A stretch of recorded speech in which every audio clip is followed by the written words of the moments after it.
Bersama saya Azrin Arif dalam rentasan berita edisi 725. Antara paparan utama.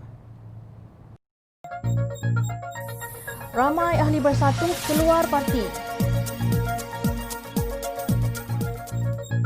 Bersatu Parti Cili Padi atau Parti Bawang.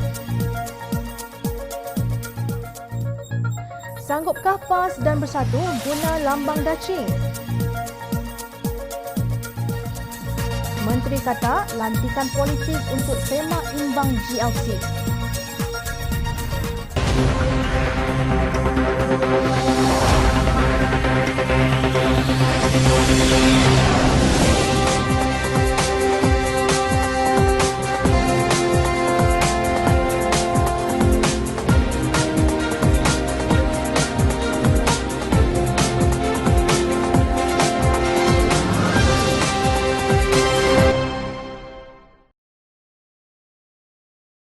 Assalamualaikum dan salam sejahtera. Biarlah peguam cakap berkenaan undang-undang sampai kerbau, lembu dan kambing balik ke kandang, kata bekas Ahli Majlis Tertinggi Bersatu, Dato' Kadir Jassin dalam status di Facebook beliau. Menurut Kadir, hakikatnya tidak ada sesiapa pun boleh halang Ahli Bersatu daripada keluar parti. Yang penting kita keluar secara sah supaya nama kita tidak ada lagi dalam daftar Bersatu sama ada di ibu pejabat, bahagian atau cawangan, ujarnya. Justru beliau menasihatkan bahawa setiap ahli yang hendak keluar wajib memaklumkan secara rasmi, lebih elok lagi secara bertulis kepada Setiausaha Kerja Ibu Pejabat atau bahagian dan cawangan. Hanya dengan itu barulah pemimpin Bersatu tahu yang kita sudah tolak mereka, tegasnya.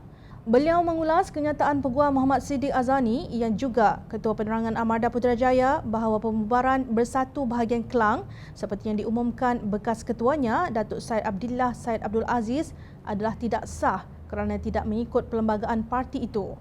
Menurut Syed Abdillah, bahagian Kelang bubar apabila hampir 3,000 ahlinya mengumumkan keluar parti berkuat kuasa serta-merta. Bagaimanapun, Muhammad Siddiq berkata pembubaran hanya boleh dilakukan setelah mendapat 3/4 undi ahli yang layak hadir ke persidangan khas pasal 30 perlembagaan. Katanya ia juga hanya boleh dilakukan setelah notis 14 hari diberikan oleh Setiausaha Bahagian pasal 18.7 perlembagaan bagi mengadakan persidangan khas tersebut. Sebelum itu, Bersatu Bahagian Kuala Selangor dan Petaling Jaya mengumumkan telah dibubarkan. Selain itu, Bersatu Bahagian Bangi juga dikatakan telah dibubarkan. Ketua Bahagian Bangi Muhammad Sufian Mat Yunus mengumumkan pembubaran bahagian tersebut kerana mereka telah kehilangan kepercayaan terhadap kepimpinan parti yang diketuai oleh Tan Sri Muhyiddin Yassin. Turut menerima tempias pemberontakan dalaman Bersatu ini ialah beberapa cawangan Bersatu Shah Alam.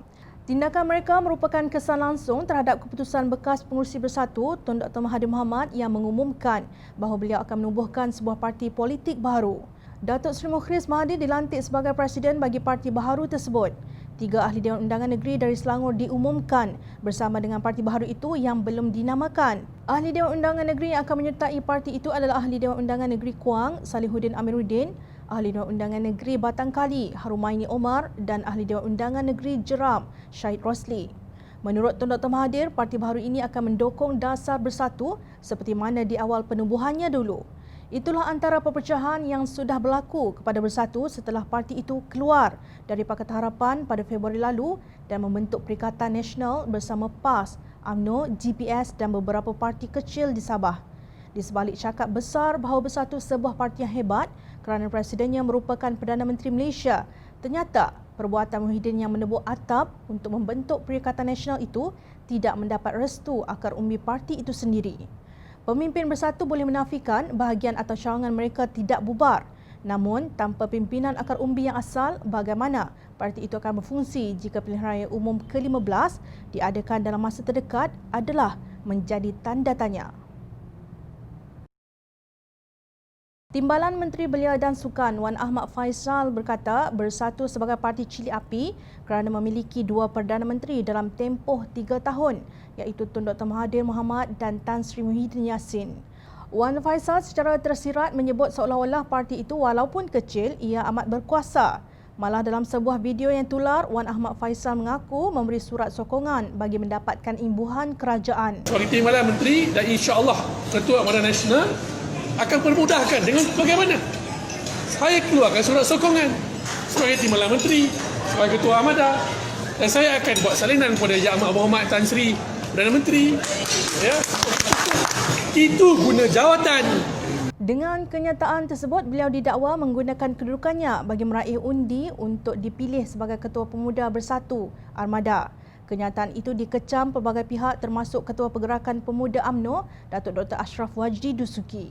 Beliau berkata perbuatan tersebut sangat tidak wajar.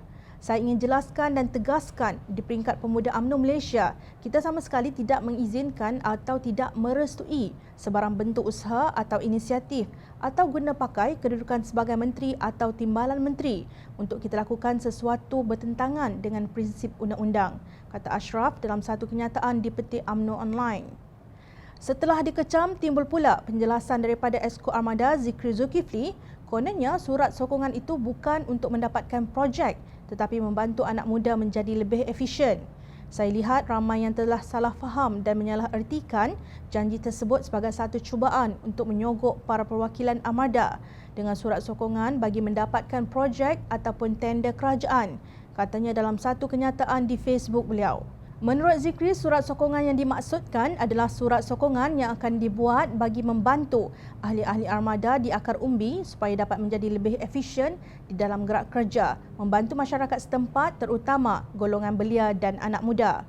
Beliau mengambil contoh seperti keperluan mengganti tiang gol baharu di padang bola sepak, perniagaan tani dan tambahan dana. Katanya, Ketua Armada di kawasan tersebut boleh memanjangkan perkara tersebut kepada Wan Faisal. Jadi, apa yang diterang serta dirangka oleh YB Senator itu adalah untuk memperkasakan pemimpin muda di akar umbi agar dapat memberi khidmat kepada masyarakat setempat menggunakan segala jentera dan kemudahan kerajaan secara penuh.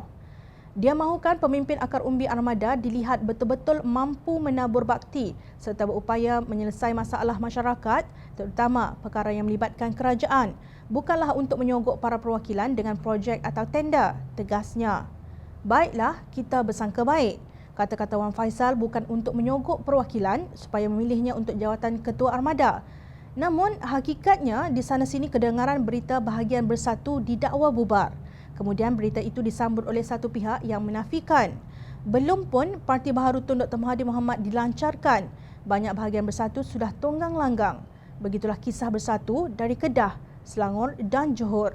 Justru sepatutnya Wan Faisal menggunakan kedudukannya untuk bertindak menyatukan ahli-ahli bersatu yang kini berpecah kepada gerombolan yang pro kepada Tun Dr. Mahathir dan Muhyiddin Yassin, bukan membawang mengenai surat sokongan. Jika tiada usaha ke arah itu, bersatu mungkin bukan lagi parti cili api tetapi sudah menjadi parti bawang yang bercerai-berai. Pemuda UMNO mendukung penuh serta menyokong keputusan kepimpinan tertinggi parti itu untuk tidak menyertai Perikatan Nasional sebagai salah satu daripada parti komponen sekiranya gabungan itu ingin didaftarkan. Malah ketuanya Datuk Dr. Ashraf Wajdi Dusuki mencadangkan supaya Barisan Nasional dijadikan lambang yang hendak digunakan dalam pilihan raya umum akan datang. Beliau berkata yang paling penting persepakatan harus diadakan supaya dalam pilihan raya umum akan datang tidak berlaku pertembungan tiga penjuru. InsyaAllah dalam masa terdekat kita akan mengadakan program roadshow untuk kita bertemu dengan anak muda di semua peringkat, ujarnya seperti di peti UMNO Online 10 Ogos lalu. Beliau juga tidak memandang serius kenyataan Esko Armada Wan Ahmad Faisal Wan Ahmad Kamal mengenai bendera Perikatan Nasional akan digunakan bagi pilihan raya negeri Sabah yang akan berlangsung tidak lama lagi. Menurut beliau, kenyataan itu hanya sekadar kenyataan untuk bahan kempen bertanding sebagai Ketua Pemuda Armada dan tidak lebih daripada itu. Ini kerana di peringkat kepimpinan setakat ini jelas bahawa UMNO tidak akan menyertai Perikatan Nasional yang belum pun berdaftar. Jadi, mana mungkin untuk dijadikan parti bertanding dalam pilihan raya negeri Sabah? Beliau seharusnya mengambil kira melihat semangat yang ada dalam konteks kerajaan hari ini dan apa juga kenyataan yang hendak dikeluarkan, janganlah melangkaui sehingga mengguris perasaan rakan-rakan dalam kerajaan, tegasnya. Jika PAS dan Bersatu sanggup menggunakan lambang dacing sebagai simbol parti itu, ujian pertama yang harus mereka lalui ialah di pilihan raya negeri Sabah. Dalam hubungan ini, Pengerusi UMNO Sabah, Datuk Bung Mokhtaradin mengumumkan UMNO akan bertanding 32 kerusi Dewan Undangan Negeri di pilihan raya negeri itu. Sementara itu, Pengerusi Bersatu Sabah, Datuk Seri Haji Jinor dilaporkan mahu bertanding sebanyak 45 kerusi. Selain kedua-dua parti itu, Parti Bersatu Sabah, PBS pula mahu bertanding 30 kerusi Dewan Undangan Negeri, kata Timbalan Presidennya Radin Maleh. Selepas 16 tahun, katanya parti itu akan menggunakan logo PBS pada pilihan raya negeri kali ini. Selepas melakukan analisis kekuatan parti dan sokongan di semua 73 kerusi yang bakal dipertandingkan, PBS mempunyai kekuatan dan potensi di 30 kerusi. Kami hanya menyasarkan 30 kerusi kerana ianya munasabah, realistik dan praktikal, katanya dalam kenyataan minggu lalu. PBS merupakan sekutu Perikatan Nasional yang turut sama membentuk kerajaan menerusi langkah Sheraton pada Februari lalu. Namun, seperti rakan sekongkolnya yang lain, mereka tidak bernasib baik di Sabah kerana Tan Sri Musa Aman gagal dalam usahanya untuk melakukan rampasan kuasa menerusi ahli Dewan Undangan Negeri yang melompat.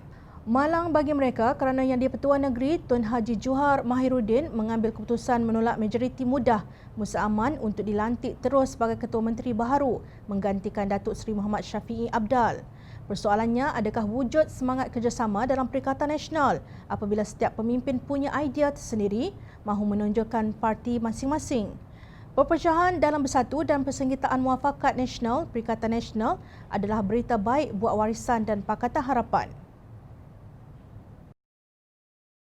Sekali lagi, Menteri Kewangan Datuk Seri Tengku Zafrul Tengku Abdul Aziz mempertahankan pelantikan ahli parlimen ke dalam syarikat di bawah Menteri Kewangan diperbadankan MKD dan syarikat berkaitan kerajaan GLC. Beliau menyifatkan langkah tersebut sebagai mekanisme semak dan imbang agar selari dengan dasar dan aspirasi kerajaan. Tengku Zafrul berkata demikian dalam jawapan lisan pada 6 Ogos lalu kepada soalan ahli parlimen Kota Kinabalu, Chan Fung Hin, yang meminta senarai lantikan politik, skim gaji mereka dan justifikasi pemilihan.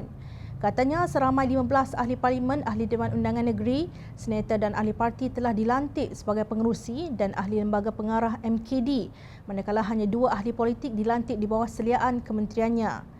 Beliau menjelaskan pelantikan mereka adalah sebagai pengerusi bukan eksekutif dan pengarah bebas bukan eksekutif. Katanya ahli politik ini akan membataskan kuasa di antara lembaga pengarah dan pengurusan selaras dengan MCCG 2017 dan sebagai mekanisme semak dan imbang agar selari dengan dasar dan aspirasi kerajaan. Lantikan politik dijangka dapat mengimbangi kehendak korporat yang lebih cenderung berorientasikan keuntungan di samping memenuhi ekspektasi rakyat, jelasnya. Sebelum ini, dalam jawapan Parlimen bertarikh 15 Julai, Tengku Zafrul berkata pelantikan ahli politik sebagai ahli lembaga pengarah atau pengerusi berdasarkan kesesuaian dari segi kelayakan, pengalaman dan kepakaran. Katanya hanya ahli parlimen yang berkelayakan dan memenuhi kriteria sesuai sahaja yang dilantik menerusi kemahiran, pengalaman, latar belakang, personaliti, integriti dan bertanggungjawab. Beliau menjelaskan selari dengan Akta Syarikat 2016, setiap calon untuk syarikat di bawah MKD juga akan melalui tapisan beberapa agensi, antaranya Suruhanjaya Pencegahan Rasuah Malaysia, SPRM, Jabatan Insolvensi Malaysia dan Pejabat Ketua Pendaftar Mahkamah. Tengku Zafrul berkata demikian sebagai menjawab soalan ahli parlimen Port Dickson, Datuk Seri Anwar Ibrahim, berhubung dasar dan kewajaran pengambilan ahli parlimen untuk menggantikan golongan profesional sebagai pengerusi GLC.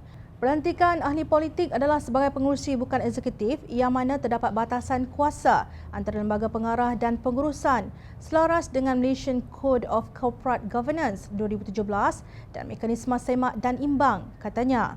Beliau menegaskan bahawa pelantikan ahli lembaga pengarah syarikat MKD bukan sekadar mengisi jawatan, sebaliknya disesuai padan berdasarkan keperluan syarikat dengan mengambil kira latar belakang dan kebolehan individu.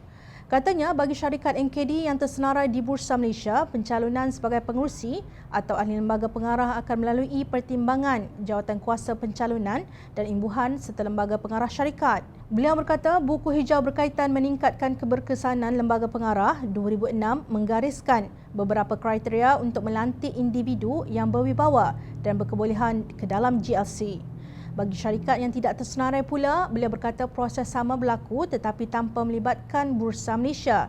Untuk rekod, pada 12 Mei lalu, Kerajaan Tebuk Atap yang diterajui Tan Sri Muhyiddin Yassin melantik bekas Menteri Pendidikan Datuk Seri Mahathir Khalid sebagai Pengerusi Tenaga Nasional Berhad, TNB.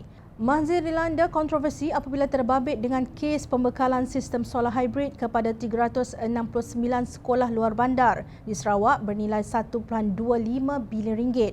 Mahathir adalah saksi pendakwaan ke atas Datin Sri Rosmah Mansor yang menghadapi 3 tuduhan meminta dan menerima rasuah daripada JPAC Holdings sebagai pertukaran mendapatkan kontrak daripada Kementerian Pendidikan. Peguam utama pembelaan Jagjit Singh menuduh Mahathir mendapat manfaat daripada tuduhan rasuah terhadap JPAC. Persoalannya, apakah bentuk tapisan SPRM yang digunakan oleh Tengku Zafrul? Bagaimanakah Mahathir akan menyemak imbang TNB kalau beliau sendiri didakwa turut terpalit dalam tuduhan rasuah JPAC Holdings? Ahli politik boleh menafikannya, tetapi persepsi rakyat tentang isu ketelusan dan tadbir urus baik MKD dan GLC tetap terjejas. Sedangkan MKD dan GLC sewajarnya dari segi operasi bersifat tidak berparti dan semata-mata untuk pembangunan negara. Rakyat memerhati. Teruskan bersama kami di Jom Channel dan layari portaljomchannel.net untuk mendapatkan berita politik tanah air. Saya Azlin Arif, terima kasih. Assalamualaikum dan salam sejahtera.